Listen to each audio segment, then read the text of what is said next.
Court of Appeals for the 5th District, State of Florida is now in session. Now, when Jack of our judge, all persons this is for the court are under your attention and you shall be heard. May God save the United States of America, the state of Florida, and your Congress. You may be seated.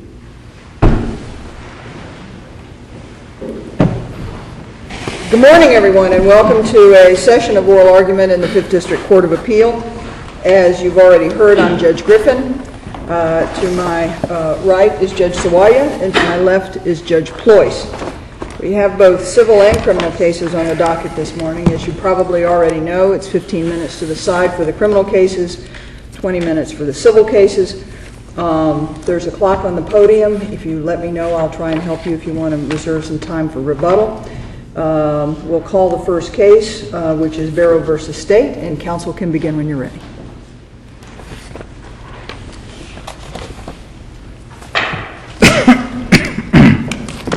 May it please the Court. My name is Michael Ufferman, and I represent the appellant Mitchell Barrow. I'd like to reserve 5 minutes of my time for rebuttal. The issue in this case is whether or not Danny Brandon's recent testimony, which qualified as newly discovered evidence, would likely or probably produce a different result if that testimony is presented to a jury at retrial. Of course, Mr. Barrow's position is that it would. Let me provide the Court with a brief background of the case. This case involved several criminal offenses that occurred in Marion County back in 1997. The offenses were allegedly committed by 4 individuals, Mr. Barrow and his 2 friends, and Mr. Brandon. Now, at the time, Mr. Barrow had just turned 18 years old, and his 2 friends, Mr. Crosland and Mr. Lilly, were roughly the same age. Mr. Brandon, however, was 24 years old. The 4 met, or my client and his 2 friends met Mr. Brandon in a pool hall in Arkansas. And Mr. Brandon approached the 3 boys and said that there were some weapons that apparently one of them had access to, and they could use those weapons and sell those weapons and then use the money to go down on a trip to Florida. But all along, Mr. Brandon testified that it was his intent to use those weapons to commit robberies so he could obtain some money so he could flee the country. He had recently served time in Arkansas. He told the boys, or actually just recently, he admitted that he had committed another offense. I guess he told the boys that at the pool hall that he was on the run, and that's why he was trying to get down to Florida. The issue in the case then really focuses on what was Mr. Barrow's defense at trial and how would this new evidence support that defense. Well, at trial, Mr. Barrow relied upon the duress defense, but he didn't have any evidence or testimony in support of that defense. Of course, Mr. Brandon didn't testify at Mr. Barrow's trial. He had taken a different position in his own trial. Mr. Brandon, at his trial, tried to tell the jury that he was the one that acted under duress. It was the 3 boys that coerced him into committing the offenses. The jury rejected that, and he was given a life sentence. And he's just now come forward and acknowledged that it was actually he was the ringleader. He was the one that forced the other 3 boys to commit the offenses. Now, during Mr. Barrow's trial... What about the testimony of the Reverend Bigelow and Little, who indicated that your client was a willing participant in at least 2 of the incidents that they were involved in? There was testimony that wasn't there. There's no question that there's testimony that my client was involved, but the question is... That he was a willing participant. I mean, it didn't seem to me like there was any evidence presented by them, or they seemed to indicate that there wasn't any duress in their testimony. Isn't that right? I think that's correct, other than 2 responses to that. Number one, I'm not sure to what extent any of the witnesses in this case would have known what was going on behind the scenes. I'm not sure that any of the witnesses would have seen Mr. Brandon threaten the 3 boys that if any of you don't help me, I'm going to kill you. And that was Mr. Brandon's recent testimony. And he said that at one point during the incident, one of the boys said, I want to call home, I want to go back to Arkansas. Mr. Barrow agreed, and Mr. Brandon told them that no one's leaving, you're in this till the end, and he threatened to kill them if he... But was Mr. Brandon's testimony consistent throughout, or were there a lot of inconsistencies that that a jury might take a look at and say, well, this fellow is is just not a credible witness? I think there's a couple reasons as to why his testimony would be considered credible. Number one, I think if you look at the reason for him coming forward now, and there really is no reason other than it simply is the truth. He was not contacted by Mr. Barrow or his family to provide this statement. He came forward on his own, voluntarily, without any solicitation.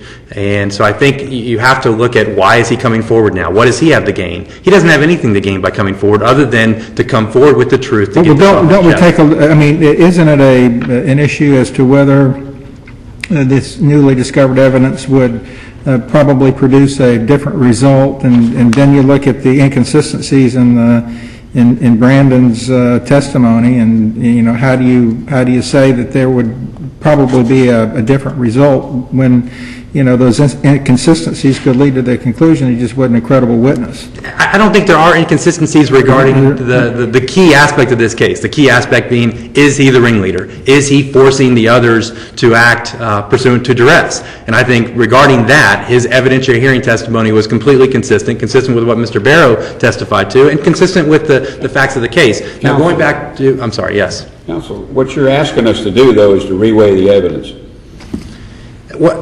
I think the judge... I mean, you're asking us to view all of this evidence in the way that you're concluding it shows, and we're not here to reweigh evidence. That evidence was weighed by a jury, was weighed by the trial judge.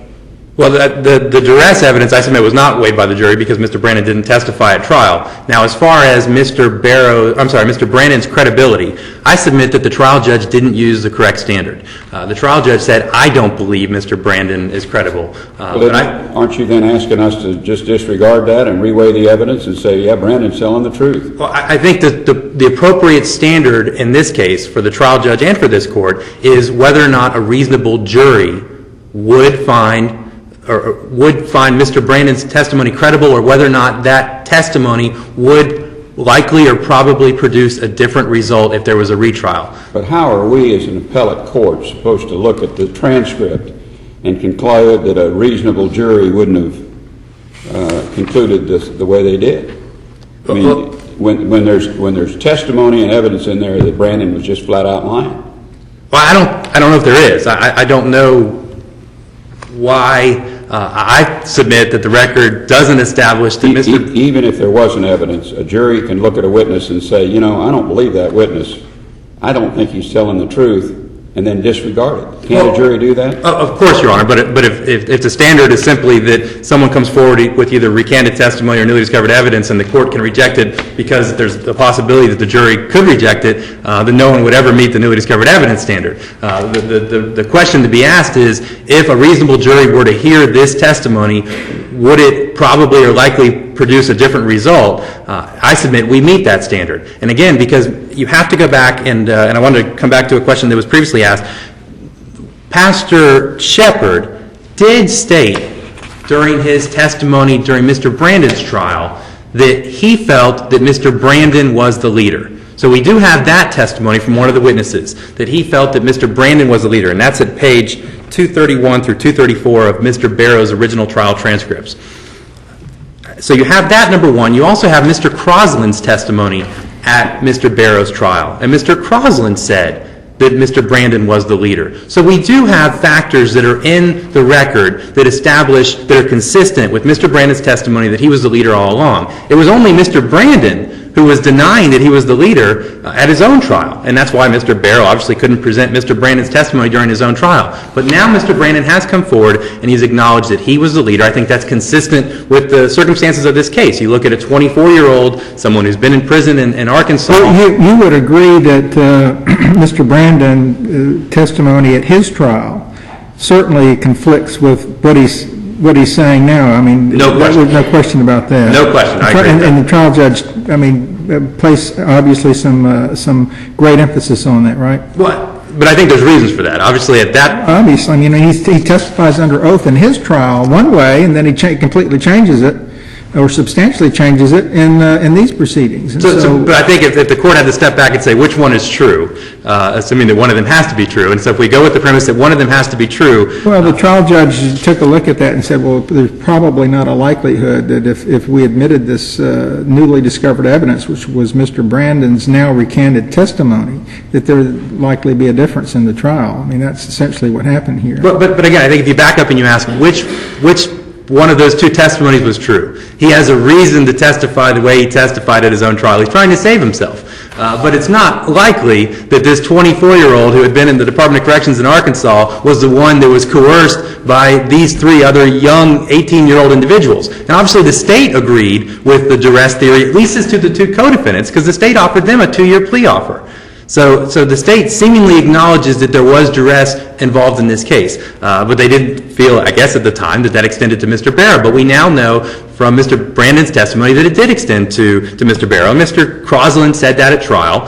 So again, we have to look at why did Mr. Brandon testify the way he did back then, and why was he coming forward now? Here's what the trial judge apparently, I mean, it's reading right out of the order. In comparing the various testimonies of Brandon with that of the defendant, Barrow, against the admissible evidence that was presented at Barrow's trial, this court comes to the unshakable belief in finding that, based upon the court's experience, common sense, and personal observations of both Danny Brandon and Mitchell Barrow, that the recanted testimony of Danny Brandon is false, not believable, and not credible. But again, I submit... The trial judge said that. Sure, and pursuant to the Light case, the trial judge isn't applying the right standard. The question isn't whether or not the trial judge believed Mr. Brandon. The question is, would a reasonable jury, if they were presented with this evidence, would they come to a different conclusion? So again, I go back to the fact that Mr. Barrow's defense in this case was duress. But at trial, the trial judge didn't even give the duress jury instruction. There was no evidence to Mr. Barrow. How is a trial judge that makes the finding like that then supposed to conclude, well, maybe jurors who are supposed to be reasonable people who are supposed to base their verdict on the evidence and testimony would likely come to a different conclusion? How is the trial judge supposed to reconcile that? Well, I think that's what happened in the Light case. I think the trial... What case? In the Light case that's cited in my brief, I think it's out of the second DCA. It was also a newly discovered evidence type ineffective assistance of counsel claim, failing to pursue other witnesses. And the trial judge found that the new evidence presented, the evidence you're hearing, that he or she didn't believe that it was believable. And the second DCA said, no, that's not the standard. The standard is whether or not a reasonable jury would come to a different result. And again, I submit, applying that standard to these facts, it cannot be said, in light of the facts of this case, in light of Mr. Barrow's defense, that if knowing that Mr. Barrow's defense was duress, he couldn't even get a duress jury instruction, certainly, if the jury heard Mr. Brandon's evidentiary hearing testimony, if they heard that testimony that Mr. Barrow acted pursuant to the threat that either he or his friends would be killed if he didn't do exactly what Mr. Brandon told him to do, I submit it is likely and it is probable that the jury would not have come back with the same verdict for these counts.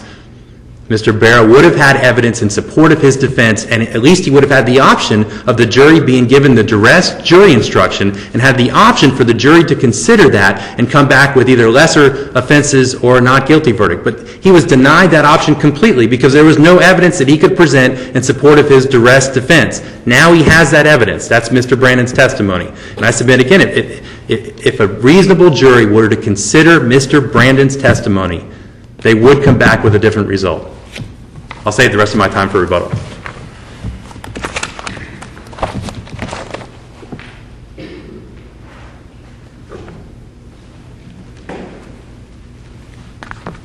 May it please the court, my name is Douglas Squire and I represent the appellee, the state.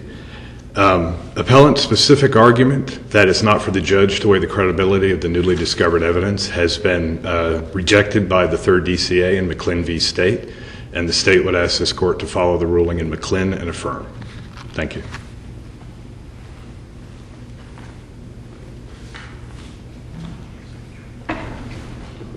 You didn't even get a chance to take a sip of water. That's pretty succinct. I just got my sip of water in. The state is correct that the 3rd DCA in McClin has taken a different position than the 2nd DCA in Light. Of course, this court isn't bound by either of those decisions, and it can decide which is the appropriate standard. But I submit that under the case law describing the test for newly discovered evidence, in a case like this, the question for the judge and for this court is what effect would Mr. Brandon's testimony have on a jury? Would a reasonable jury, after hearing this testimony, come back with a different result? Is it likely or probable? And again, I submit that it is.